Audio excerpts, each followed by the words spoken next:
ऐसे ही अगर धर्म का व्यापार चलेगा, भगवान का दुनिया में कोई नाम न लेगा।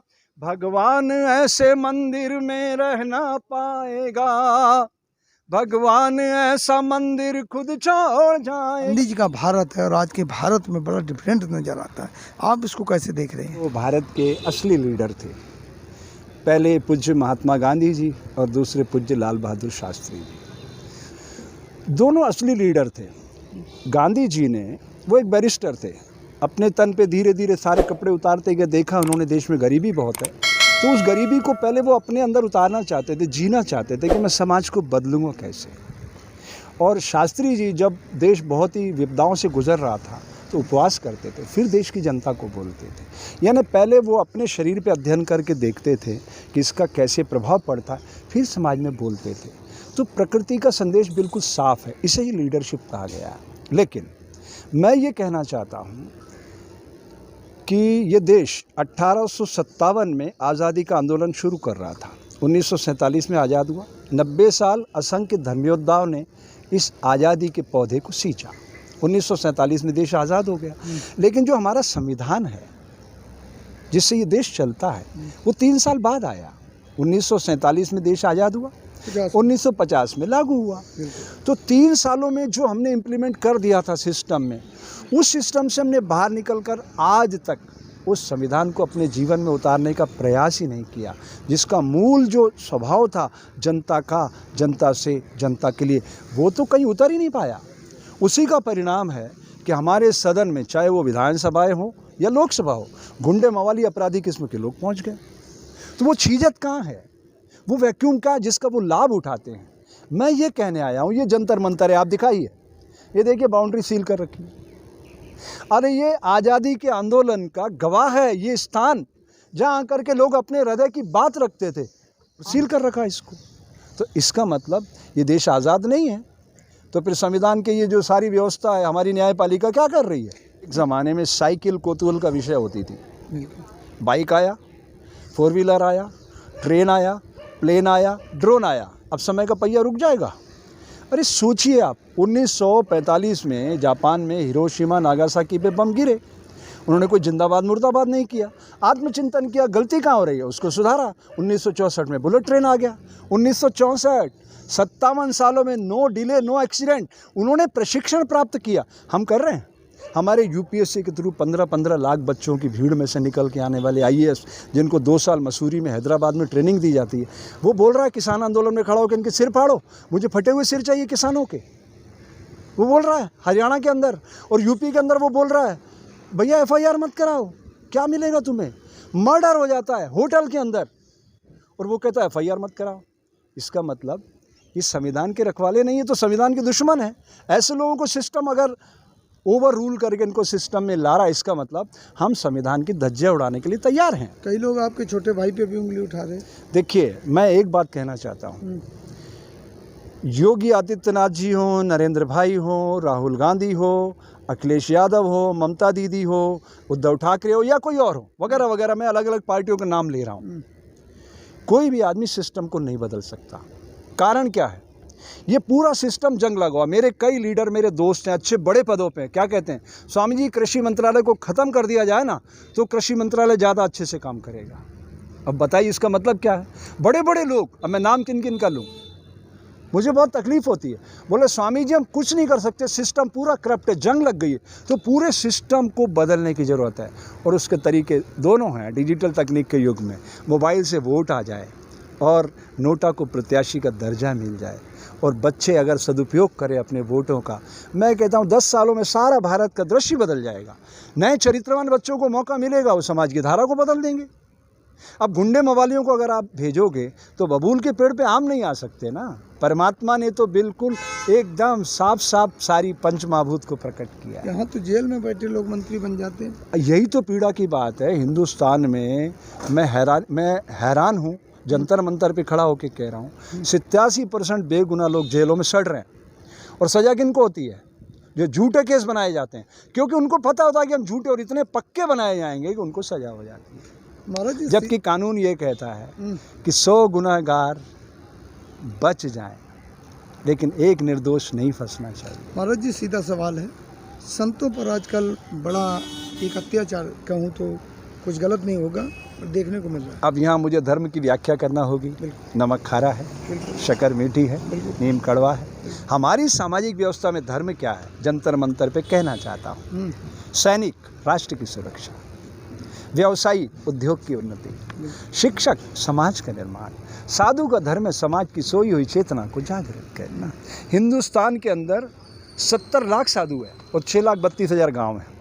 अगर 10-10 साधु मिलके एक गांव को गोद ले लें, हम तो पिंडदान करके साधु बने ना सामाजिक चेतना के लिए, 10 साधु मिल जाए और एक गांव गोद लें, क्राइम फ्री विलेज में अब तब्दील हो सकते हैं। हर गांव, पूरे गांव की दशा दिशा बदली जा सकती है और भारत को दुनिया का सबसे सक्षम राष्ट्र बनाया जा सकता है 10 सालों में। इतनी शक्ति है हमारे अंदर। पर हम हिंदू, मुस्लिम, सिख, ईसाई, शूद्र, वैश्य, क्षत्रिय, ब्राह्मण, बस इसी में बटे हुए। ये प्रयोग ही तो था दुनिया के लिए कि ऐसा हो सकता है क्या, किसी राष्ट्र में इतनी विविधता नहीं मिलेगी। इस विविधता को प्रकृति ने परिभाषित किया है। ऐसा नहीं लगता कि संतों को कहीं ना कहीं आज टारगेट बनाया जाए? डरे हुए हैं ना। देखो, मेरा आश्रम खसरा नंबर बदल के तोड़ा राजस्थान में, कंप्यूटर बाबा का इंदौर में तोड़ा। सारे आश्रम वाले लोग डरे हुए हैं कि अगर हम सच बोलेंगे तो हमें रातों रात डिमोलिश कर दिया जाएगा, जेलों में अलग ठूसेंगे। कई संत महात्मा जेलों में पड़े। अगर साधु लोग सुन रहे हो तो समझे, वो हमारे अखाड़े के ही हैं, मतलब वो उनका निरंजनी अखाड़ा हमारा जूना अखाड़ा है। ये CBI जो है ना, ये तोता है पिंजरे का, एक लिमिट तक ही चलेगा, उसके बाद जैसे उसकी नकेल कसेगी दाएं बाएं हो जाएंगे। पुराना इतिहास इनका देख लो आप। पहले साधु हैं ना, बाद में मुख्यमंत्री हैं, पहले तो साधु हैं ना वो। तो साधुता को विकसित करने के लिए उस समाज में तो रहना पड़ेगा, उससे बाहर कैसे निकलोगे आप? भाई पहले तो व्यक्ति से बड़ी संस्था, संस्था से बड़ा राष्ट्र, राष्ट्र से बड़ी मानवता होती है। तो ये जो फॉर्मेट है इसको कोई चेंज नहीं कर सकता है। अगर साधु चाहते हैं कि हम सम्मानजनक तरीके से देश में रहें तो उनको संगठित होना पड़ेगा। फिर एक दूसरे के ऊपर आरोप प्रत्यारोप की ये जो धारा है ये बंद करना पड़ेगी, तो एक अच्छे समाज का निर्माण होगा। यही तो उनका धर्म है। हमने तो चोला इसलिए पहना है। अब ये जो रंगों की भाषा है, ये डॉक्टर CV रमन ने 1930 में दी थी। और क्या कहा उन्होंने कि जल सफ़ेद, पृथ्वी पीला, आकाश नीला, वायु धूम्र मेघ और अग्नि का प्रतिनिधि सूर्य है। सूर्य ये कलर पहनता है, सेफ्रॉन। सुबह और शाम दोनों समय उसके पास यही कलर होता है। क्या कहने आता है वो कि मेरे बच्चों, तुम्हें कुछ समय मिला, देखो मैं अपनी जगह खड़ा हूँ, अचल हूँ, लेकिन तुम्हें घूमता हुआ दिखाई दे रहा हूँ। मैं राइज भी करता हूँ और सेट भी करता हूँ, लेकिन ऐसा नहीं है। ये सारे तत्व मेरी शक्ति से ऊर्जा स्पंदित करके बढ़ते हैं आगे। मैं तो खड़ा हूँ, क्या धरती घूम रही है, जल बह रहा है, वायु बह रही है, घूम रही है कि नहीं, बताइए आप। और आकाश रिक्त है और अग्नि सारे खेल रचाती है। और अग्नि का प्रतिनिधि हमने अपने शरीर पे धारण कर रखा है, सेफ्रॉन कलर को, जगत को खुशियाँ बांटने के लिए। हमारे यहाँ साधु क्या कहते हैं? सर्वे भवन्तु सुखिना, सर्वे सन्तु निरामया, सर्वे भद्राणि पश्यन्तु, माँ कश्चित् दुख भाग भवेत्। जगत के सब जीवों के कल्याण में हमारा कल्याण समाहित है, अलग से थोड़ी हमें मांगना है। क्या लगता है कि आज राजनीति को धर्म के हिसाब से चलने की ज़रूरत है? बिल्कुल, हमेशा चली है। राजनीति जो है परमार्थ का साधन है और जो धर्म है वो प्रकृति से जोड़ता है। तो भारतीय ऋषि प्रकृति से जुड़कर सारे संसार को वसुधैव कुटुंबकम की धारा से जोड़ते थे। और हमारे यहाँ तो हमारी जो शाखाओं में गीत गाते थे वो भी यही कहा जाता था। सारे जगत के कल्याण की कामना की जाती थी। शोषित पीड़ित दलित जनों के भाग्य जगाने वाले हम। मौका मिल गया ना, इधर भाग्य जगा, मॉब लिंचिंग चल रही है। सबसे पहले जैसे ही हमारे विचार के लोगों को ये मौका मिला था, इनको कहना चाहिए था संसार में सिर्फ 2 जातियां हैं, स्त्री एंड पुरुष, दैट्स ऑल। ये मंदिर, मस्जिद, गिरजा, गुरुद्वारे मानव सभ्यता के विकास हेतु बनाए गए, लड़ाई झगड़े के लिए नहीं। ये तो शुद्र स्वार्थ वाले लोगों ने राजनीतिक हथियार बना लिया इनको। आप मुझे बताइए, आज तक किसी व्हाट्सएप पे, टेलीग्राम पे, सिग्नल पे, किसी प्लेटफॉर्म पे दुनिया चलाने वाला किसी को मिला? हाँ? ऐसे ही अगर धर्म का व्यापार चलेगा, भगवान का दुनिया में कोई नाम न लेगा। भगवान ऐसे मंदिर में रह ना पाएगा, भगवान ऐसा मंदिर खुद छोड़ जाएगा। तो फिर वो कहाँ मिलेगा? वो खेत में मिलेगा, खलिहान में मिलेगा। भगवान तो है बंदे, भगवान तो है बंदे, इंसान में मिलेगा। जिन्हें शक हो वो करे और खुदाओं की तलाश, हम तो इंसान को दुनिया का खुदा कहते हैं। मिटा दे अपनी हस्ती को अगर कुछ मर्तबा चाहे, कि दाना खाक में मिलकर गुले गुलजार होता है। क्या लगता है कि आज जो राजनीति धर्म को चला रही है? भाई समझिए ना, हम्म, साधु होना और साधु दिखना दोनों अलग बात है। बिल्कुल। देखिए, ईसाइयों में जब पास्टर बनता है बहुत कठिन प्रक्रिया से गुजरना पड़ता है। मुसलमानों में जब शहर काजी बनता है बहुत कठिन परिस्थितियों से गुजरना पड़ता है। और गुरुद्वारे में तो सेवादार बनता है तो भी बहुत कठिन परिस्थितियों से गुजरना पड़ता है। और हमारी सनातन संस्कृति में 10 मीटर भगवा डाला, ए भाई भूख लगी है 2 रुपए दे दे। अरे दुनिया को प्रकाशित करने वाला वस्त्र सैफ्रॉन, सैफ्रॉन ये डालकर अगर हम, ए भाई भूख लगी है 2 रुपया दे दे, दुनिया को प्रकाशित करने वाला वस्त्र इस शरीर पे धारण करके हम मांगने वाले बन गए, इसका मतलब हमने उस वस्त्र का, उस प्रकृति का अपमान किया है। किसी साधु ने प्रोटोकॉल में राष्ट्रपति को पत्र लिखा कि इस वस्त्र को वो पहन सकता है जो समाज को जागृत करेगा, उसका धर्म है इस वस्त्र को पहन के समाज को जगाना, ना कि लोगों के आगे हाथ पसारना। अगर ये सत्य का पथिक नहीं हो सकता तो फिर आप प्रकृति से कैसे उम्मीद करते हो? प्रकृति तो सदैव हिंसा का फल दुख और दया का फल आनंद बरसाती रहती है। उसके फॉर्मेट में कोई चेंज हो तो बताओ। ये एक पेड़ खड़ा है, हम मूविंग है, ये कितना काम कर रहा है प्रकृति की बगिया में, ये हमें सिखाता है चुपचाप खड़ा होकर के। हम मूविंग है तो हमें तो इसको गुलजार करना चाहिए। हम क्या कर रहे हैं? मैं हिंदू, मैं मुस्लिम, मैं सिख, मैं ईसाई, इससे राष्ट्र का निर्माण होगा? बताइए बताइए। अरे ये पंथ थे सभ्यता के विकास हेतु, लड़ाई झगड़े के लिए है ये। आज दुनिया को किस चीज की जरूरत है? अमन, चैन, सुख, शांति की। वो कहां से आएगी? जीवन के बुनियादी हकों से जब आप बाहर निकालोगे समाज को, लोग पेट की बजाय दिमाग से सोचेंगे। सोचने के लिए पेट है या दिमाग है? बताइए। दिमाग है ना, तो दिमाग तक कब पहुंचेगा आदमी? जब उसका पेट भरा होगा। अब मेरे को रोटी नहीं मिली तो मैं ये सारा ज्ञान जितना उल्टी कर रहा हूं अच्छी लगेगी? मेरा ध्यान कहाँ जाएगा? भाई साहब भूख लगी, खाना खिला दो ना, यहाँ जाएगा। और जैसे ही पेट भरा होगा तब मैं कहाँ सोचूंगा, यार मेरे देश के अंदर जंतर मंतर पे लोग यहाँ रसास्वादन के लिए आते, खाने पीने के लिए। यह सामाजिक क्रांति का शंखनाद हुआ था। महात्मा गांधी ने अपने सारे वस्त्र टाल दिए बदन से, थोड़े से वस्त्रों पे आ गए। वो क्यों? बैरिस्टर थे ना वो जानते थे कि देश के आम आदमी तक जब तक मैं नहीं पहुंचूंगा तब तक इनकी आवाज नहीं बन सकता मैं। उस जमाने में कौन से ये सोशल मीडिया था, ये गोदी मीडिया था? कुछ नहीं थे ना। फिर वो कैसे उनका वायरस पूरे देश में दौड़ जाता था। उनके हृदय की पवित्र आवाज पूरा देश सुनता था, पूरी दुनिया सुन रही है। और मैं कहता हूं आने वाले युगों में लोग उसकी फोटो लगाकर महसूस करेंगे, ऐसा एक हाड़ मांस का दुबला सा आदमी सारी दुनिया को अहिंसा और सत्य का पाठ पढ़ा गया। अध्यात्म में तो ये यम के 2 भागों में अहिंसा सत्य की बात कही गई है। अहिंसा, जो मुझे अच्छा लगता है वो मैं समाज को दूंगा। अहिंसा प्रतिपादित होने का मतलब हिंसक पशु भी जीव से बैर त्याग देते हैं। लेकिन आप रोज प्रार्थना करते हैं गांधी जी की। गांधी जी जिस प्रार्थना के बल पे अपने अंदर इंसानियत पैदा करते थे, वो प्रार्थना क्या थी? वैष्णव जने तो जने कहिए, पीर पराई जाने रे, पर दुख उपकार करे,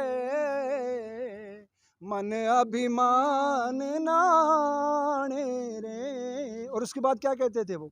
हे राम हे राम हे राम हे राम। जो रम रही प्राण शक्ति उसके अंदर आध्यात्म प्रकट कर देते थे। अहिंसा को, सत्य को अपने जीवन में उतारना चाहते थे। वो साधक थे, सिद्ध नहीं थे वो। बस ये सोने की चिड़िया था, है, रहेगा। कितने आएंगे प्रधानमंत्री, मुख्यमंत्री, समय के प्रवाह में बह जाएंगे। इस देश की जनता अगर अपने भीतर अहिंसा और सत्य को स्थापित कर सके, 10 सालों में सारा दृश्य बदल जाएगा। ये कहते हैं ना, लूट के ले गए अंग्रेज हमें, कहते हैं ना, ये मुगलों ने हमें लूटा, अंग्रेजों ने हमें लूटा। क्या लूट के ले गए आपसे? आपकी धरती तो आपके पास है, और धरती माँ तो हीरे मोती मणियाँ प्रकट करती है। और श्रम की शक्ति हमारे पास है। मेरे देश का किसान चट्टान की अट्टालिकाओं को फोड़कर धान उपजाता है, लेकिन वो अपनी फसल की कीमत खुद तय नहीं कर पाता। हम लीडर नहीं, हम व्यापारी हैं। अगर हम लीडर होते, उसी समय किसानों के पास जाते कि साहब हमसे गलती हो गई, ये कानून आपके लिए था, अगर आपको समझ नहीं आ रहा ये डिमोलिश करते, आइए बताइए कैसा कानून लाना है। हम तो आपका जीवन बदलना चाहते हैं। आपका जीवन बदलेगा तो एक अच्छे राष्ट्र का निर्माण होगा। हिंसा किसी भी सभ्य समाज की अभिव्यक्ति का माध्यम नहीं है। मरवा दिया ना इन्होंने, चलवा दी गोलियां, लाठियों से सिर फड़वा दिए, किसान रुक गए क्या? ये प्रतिशोध की ज्वाला से देश खड़ा हुआ है। उन्होंने जितना भारत को दबाने की कोशिश की, चाहे मुगलों अंग्रेजों, उसके बाद प्रतिशोध की भावना जागी। जब एक व्यक्ति बुरे समय में, एक नाविक अपने बुरे समय में सर्वश्रेष्ठ प्रदर्शन करता है, लोहा आग में तप के फौलाद बनता है, सोना शीशे में जलकर शुद्धता को प्राप्त करता है, जल 100 डिग्री पर तपता तो भाप के रूप में तब्दील होता है। यही तो प्रकृति का संदेश है। जब दिल को चोट पड़ती है ना, तो अपने भीतर से भगत सिंह पैदा होता है। हर बच्चे के अंदर भगत सिंह मौजूद है, लेकिन जब उसको चोट पड़ती है ना, तब भगत सिंह पैदा हो जाता है। 23 साल का नौजवान, पता क्या कहता था वो? मुझे गोलियों से छलनी करो, लटकाओ मत, इससे खून गिरेगा उस बीज से, फिर भगत सिंह पैदा होंगे और ये देश आजाद होगा। रक्त की फुहार एक, लाल लाल धार एक, फिर भी सिंह सिंह स्यार स्यार ही कहता है। एक रक्त दास बन प्राणों को छिपाता, एक राष्ट्रहित बागी बन फांसी चढ़ जाता है। एक निज स्वार्थी धर्म बेच खाता, एक धर्म की खातिर दीवार चिन जाता है। इससे आज़ादी का आंदोलन बना है। जब आप सक्षम राष्ट्र के रूप में तब्दील हो जाओगे तो अपने जीवन की धारा को बदलना। देखिए, उनका सीधा सा गणित था कि राष्ट्र का निर्माण नागरिकों के सामूहिक चरित्र से होता है। तो मैं प्रधान सेवक हूँ। उनकी पत्नी को भी नहीं पता था कि वो प्रधानमंत्री हैं, दूसरों की तो छोड़ो। वो कहते थे मैं रेलवे में कर्मचारी हूँ। उनकी पत्नी को नहीं पता था as a prime minister of India. सोचने की बात। और आज विज्ञापनों से, अरबों रुपए के विज्ञापनों से बताया जा रहा है कि हम देश के सूर्य हैं। अरे सूर्य को बताना पड़ता है कि मैं सूर्य हूँ, मैं जगत को प्रकाशित कर रहा हूँ, बताना पड़ता है उसको। उसका कर्म बोलता है। मेरे ऊपर 55,000 का कर्ज था 2014 में, अभी 1,10,000 का कर्जा है। जिंदगी में मैंने किसी के आगे हाथ नहीं फैलाया, मेरे ऊपर कर्ज कैसे बढ़ गया? मैं ये पूछना चाहता हूँ आपसे, बताइए। मैंने जिंदगी में, मेरी 65 साल की उम्र है, किसी के आगे हाथ नहीं फैलाया, मेरे ऊपर कर्ज कैसे बढ़ गया? 55,000 कर्ज था मेरे ऊपर 2014 तक, आज 1,10,000 है। मेरे ऊपर कर्ज कैसे बढ़ा? बताइए, पूछिए। ये लोकसभा स्पीकर ओम बिरला मेरे साथ साइड में झंडे लेके चलता था जब आज़ादी का सफरनामा में। मैं फोटो दिखा सकता हूँ आपको, साइडों में खड़े। आज़ादी का सफरनामा। आज़ादी क्या है? आज़ादी के मायने अपने भीतर जो आपकी चेतना है उसको बताओ समाज को कि आप क्या महसूस कर रहे हो देश के लिए।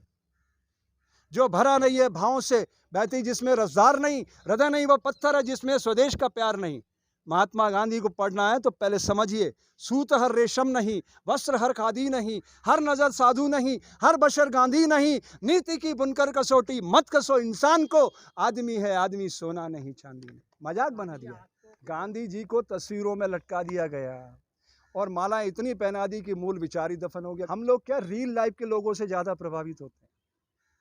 असल जिंदगी के हीरो हमें पसंद ही नहीं है।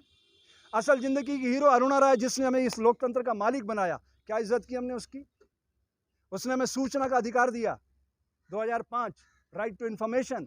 उस राइट टू इन्फॉर्मेशन में मैंने पता किया, जंतर मंतर पर 1 रैंक 1 पेंशन के लिए 4 साल सैनिक बैठे रहे। पीएमओ ऑफिस कहता हमें पता ही नहीं है। मेरे पास रिकॉर्डेड प्रूफ है तो बोल रहा हूँ। तो इसका मतलब ये है, झूठ बोलो, जोर से बोलो, सच दिखाई देगा।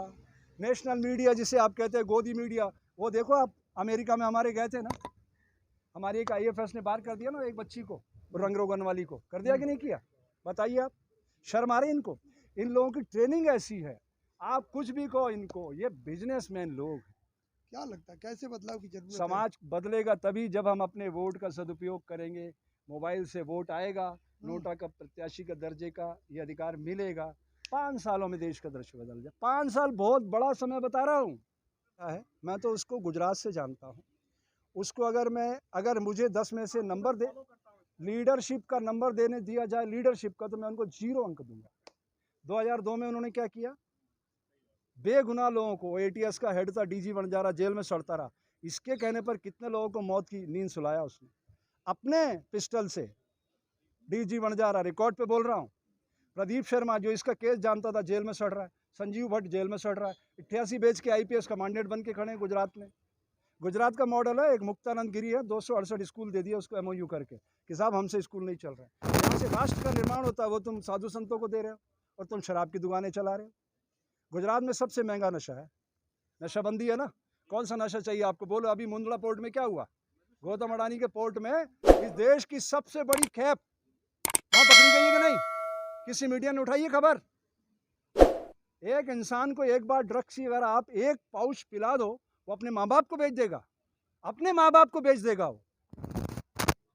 मैं तो कहता हूं, मेरा आश्रम पता क्यों गिरा। एक दिन मैंने बोल दिया कि राजस्थान की मुख्यमंत्री वसुंधरा के क्षेत्र में, उसके विधानसभा क्षेत्र झालरापाटन में 50 रुपए में लड्डू बाफले की स्वाद भरी थाली, 50 रुपए में स्मैक की पुड़िया 6 घंटे स्वर्गलोक सानंद, और 50 रुपए में हर बार नई लड़की से शारीरिक संसर्ग। ये है चरित्र देश का। अब तालियां बजा रहे हैं, ये ताली बजाने की बात है क्या, ये लानत की बात है साहब। अगर मैं ये कहता हूँ हिंदू मुस्लिम सिख ईसाई समझो अपनी शान को, मजहब की दीवारों में मत बांटो हिंदुस्तान को, तो देश की जनता तालियां बजाती है। अरे लानत है तुम पे, तुम्हारी सोच पर। ना मैं हिंदू बनूं ना तुम मुसलमान बनो, मैं भी इंसान बनूं तुम भी इंसान बनो। इंसानियत की जरूरत है। ये हिंदू मुस्लिम सिख ईसाई बनने से देश का निर्माण नहीं होगा, इंसान बनने से देश का निर्माण होगा। और ये भारत पूरी दुनिया की लीडरशिप करेगा, विश्व गुरु बनेगा, ये बात निश्चित है। ये सब समय के प्रवाह में बह जाएंगे। ये गलतियों को चरम पे ले जा रहे हैं। इनको इसलिए याद नहीं किया जाएगा कि इन्होंने कोई महान काम किया था, इसलिए याद किया जाएगा कि इन्होंने बुराइयों को चरम पे पहुंचाया था और वहीं से नई सुबह की शुरुआत हुई थी, इसलिए याद किया जाएगा। ये इतिहास के पन्नों में काले शब्दों में दर्ज किए जाएंगे। लिख लीजिए आप, जो देश की आत्मा से खिलवाड़ कर रहे हैं, किसान से। किसान कौन है, भारत की आत्मा है। भारत की आत्मा कहाँ रहती, गाँव में। और मेरे देश का किसान इससे ज़्यादा पवित्रता से कोई चीज़ पैदा करता है, बताइए आप। हर चीज़ की कीमत बेचने वाले तय करते हैं, किसान की फसल की कीमत खरीदने वाला तय करता है। कब तक चलेगा ये प्राइवेट कंपनी है, मैंने तो इसको नाम दे रखा है नाग, नरेंद्र, अमित, गौतम अडानी कंपनी। आप मानो ना मानो, आप रिकॉर्ड चेक कर लीजिए। तीनों के अलावा कौन है सिस्टम में, एक दो पुराने नेता बताए, राजनाथ और वो अपना नितिन गडकरी। अरे वो बोलता बेचारा नितिन, पर उसको साइड लाइन कर देते हैं ना, और राजनाथ तो दब गया पूरी तरह से। अब कौन बोले। योगी आदित्यनाथ जी से मैं ये कहना चाहता हूँ, देखो भाई, आप हमारे छोटे भाई हो, आप गोरक्षनाथ संप्रदाय को हम जूना अखाड़े के, इस नाते हमारा धर्म बनता है कि आपका जो चल रहा है ये अच्छा नहीं है। आप मुख्यमंत्री रहे न रहे, आप जीते हारे, लेकिन आप पहले साधु हैं, और साधु का धर्म है समाज को पवित्र। देखिए, मैं एकदम बिल्कुल मुझे साफ साफ दिखाई देता है आज जंतर मंतर पे खड़ा होके। ये दोनों लीडर थे, इन दोनों लीडर को समाज के भीतर लाने के लिए उन विचारों के लोगों को आपको मौका देना होगा, चाहे वो किसी भी राजनीतिक दल से आते हो। अब राजनीतिक विचारधारा खत्म हो चुकी, विकृतियां जब चरम पे होती है तो सुधार आता है। अब ये चरम पे ले जाएंगे। लोकतंत्र की तो बुनियाद पे ही तो सब कुछ है, अंत में आपके वोट से ही तो सब कुछ होता है। अरे ठीक है, ये अंदर ही खाने कुछ भी करें, ऑनलाइन तो यही दिखता है ना कि हमने वोट किया और इनकी सरकार बनाई। ऑफलाइन ये चाहे EVM को हैक करें, चाहे सिस्टम को करप्ट करें, सोने चांदी बिछिया में, दारू में, मुर्गे में वोट खरीदें, वो सब है। लेकिन लास्ट 2019 में जब क्लाइमैक्स पे थे, 39% वोट मिले इनको, 61% लोगों ने खिलाफ वोट किया है। आप भूल रहे हो, वोट कितने मिले इनको, 39%। सीटें कितनी आई, 303। उसी पे तो ये अपने आप को बादशाह समझ रहे हैं। 2019 में नरेंद्र भाई ने क्या कहा, मुझे वोट दो, आप मेरे MP मत देखो, मुझे देखो। इस भावुकता का परिणाम देख रहे हो आप, जनतंत्र की चूल्हे हिल गई है, और अब इस सिस्टम पे वापिस जाने में लोगों को पसीने आ जाएंगे। क्या लगता है, सारे सिस्टम पे कब्जा कर लिया उसने, जुडिशरी उसके कब्जे में, एडमिनिस्ट्रेशन पूरा उनके कब्जे में, और समाजी व्यवस्था उनके कब्जे में। बदलाव कैसे करोगे, कॉलेजियम में उन्हीं को लोग घुसे हुए। हाँ, उनका तो बस चले ना। आप देखिए शौचालय पे भी उनका फोटो, एयरपोर्ट पे जाओ उनका फोटो, वो उनका फोटो हर जगह। देखिए उसका कारण समझिए आप, उनको सुपरिटी कॉम्प्लेक्स है, उनको उच्चहीनता की बीमारी है। मैं तो हमेशा कहता हूँ मानसिक रूप से बीमार है। ठीक है, जनता ने उनके भाषणबाजी की कला से प्रभावित होकर के उनको वोट किया, लेकिन उनकी पूरी कार्यप्रणाली देखो आप, पूरी कार्यप्रणाली, तो आपको साफ लग जाएगा ये सुपरिटी कॉम्प्लेक्स वाला व्यक्ति है। लीडरशिप इसे नहीं कहते हैं। लीडरशिप में तो सबको बदल बदल के आगे आने का मौका दिया जाता है। चलो अगर मेरी बात झूठ हो जाएगी, अगर मेरी बात झूठ हो जाएगी, हमने साधु का चोला पहन रखा है, ऐसा करे नरेंद्र भाई, 2024 में चुनाव आएगा, सिर्फ 1 साल के लिए, सिर्फ 1 साल के लिए हमारे दिल के करीब नितिन गडकरी को प्रधानमंत्री बना दे। सारी जनता देखेगी 1 साल के अंदर वो कर देगा जो 6.5 सालों में ये महाशय नहीं कर। नए लोग बिना तजुर्बे के आएंगे तो क्या होगा? उनको फिर वही बात है, तो ये प्रशिक्षण में समय बीत जाएगा ना। मैं ये कह रहा हूँ, मैं इससे और एडवांस बात कर रहा हूँ कि सबको प्रशिक्षण दिया जाना चाहिए। 10 साल तक कठोर आत्मानुशासन की भट्टी में तपाओ, फिर इनको पब्लिक में लेके जाओ कि आप देश से प्यार करोगे, किसानों से, मजदूरों से, व्यापारियों से, उद्योगपतियों से कम्युनिकेशन करोगे, एक अच्छे राष्ट्र का निर्माण करोगे। लेकिन यूपी की तस्वीर अगर देखी जाए तो आपके जो छोटे भाई हैं वो रिपीट आ रहे हैं क्या? भाई देखिए, हाँ। सारे भगवान आते हैं उत्तर प्रदेश के अंदर, इतनी जागरूक जनता है वहाँ की। हाँ। बताओ आप, सारे भगवान किधर आते हैं?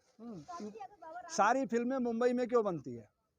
बताइए, फिल्में मुंबई में क्यों बनती है? रॉ मटेरियल अवेलेबल है। एक फ़ोन करो, सुभाष गई कहेगा 50,000 आदमी मेरे को बोरीबंदी चाहिए, बोरीवली में चाहिए। उन्होंने कहा ओके सर, 1 घंटे में 50,000 आदमी पहुंच जाएगा। यहाँ दिल्ली में आप 50 आदमी इकट्ठे करो, नहीं आएंगे? आएंगे? तो रॉ मटेरियल नहीं है ना, यहाँ पब्लिक ज़्यादा है लेकिन वो सिस्टम डेवलप नहीं है ना। तो उत्तर प्रदेश के अंदर सारे भगवान क्यों आते हैं? सोचिए, उत्तर प्रदेश के लोगों में कितनी शक्ति है, सारे भगवान वहीं प्रकट कर देती है। बताओ आप, सारे भगवानों को उत्तर प्रदेश की भूमि पसंद आती है, बाकी कहीं नहीं जाते। इतने बड़े देश में उत्तर प्रदेश ही आते। माहौल, रॉ मटेरियल, वो इतनी पावर से अपनी बात कहते, लगता है कि वाकई हाँ यहीं आए होंगे भगवान, और कहीं नहीं जा सकते। ये सारा दिमाग का गेम है। इस दिमाग को जितना पावरफुल बनाओगे, सुंदर पिचाई बनोगे, 5 करोड़ रुपए रोज कमाओगे। इसको पावरफुल बनाने की बात है, ये ट्रेनिंग से आता है। देखिए, साधु का चोला और बिजनेस का आइडिया था उनके दिमाग में, वो अपने लक्ष्य पे पहुंच गए। साधु का चोला पहना और बिजनेस को प्रमोट कर दिया, बात खत्म हो गई उनकी। एक बार बताइए, अंग्रेज क्या करते थे? वो भी तो यही कहते थे कि हमारे अंडर में काम करो। तो फिर अंग्रेजों में और हम में क्या अंतर है? फिर सत्ता विकेंद्रीकरण की बात हम क्यों करने आए हैं? फिर गांधी को और शास्त्री को कोई और करना है? सत्ता विकेंद्रीकरण की बात कौन करते थे? महात्मा गांधी। कि लीडरशिप पैदा करो देश के अंदर, जो नेता है उनको पीछे रहना चाहिए, पब्लिक को आगे करो। और में क्या हुआ? रुचि कंपनी को उसी बैंक ने एनपीए किया, उसी बैंक से इनको लोन मिल गया, इनके जेब में माल भी आ गया और कंपनी भी आ गई। अरे ये सारा गेम आप समझो, ये एनपीए क्यों कराए जा रहे हैं, इसके पीछे के गेम को जब तक अच्छे अर्थशास्त्रियों से पूछो, आपको समझ में आएगा देश कहाँ जा रहा है। उत्तर प्रदेश में चुनाव बहुत पास में आ गए हैं, तो क्या कहेंगे अपने छोटे भाई के लिए? अरे भाई, कोई जीतो कोई हारो, हमारा सबको आशीर्वाद है। हमारी किसी से लड़ाई है क्या? हमारी लड़ाई, हमारी अपनी कोई विचारधारा नहीं, हम तो जल की तरह है। सबको आशीर्वाद देंगे, लेकिन जो सत्य की राह पे चलेगा उसी को हमारा नैतिक समर्थन है, फिर वो चाहे कोई हो। जो गलत रास्ते पे चलेगा हम उसका विरोध डट के करेंगे, जीवन के अंतिम श्वास तक करेंगे। धन्यवाद। जय हिंद, जय भारत।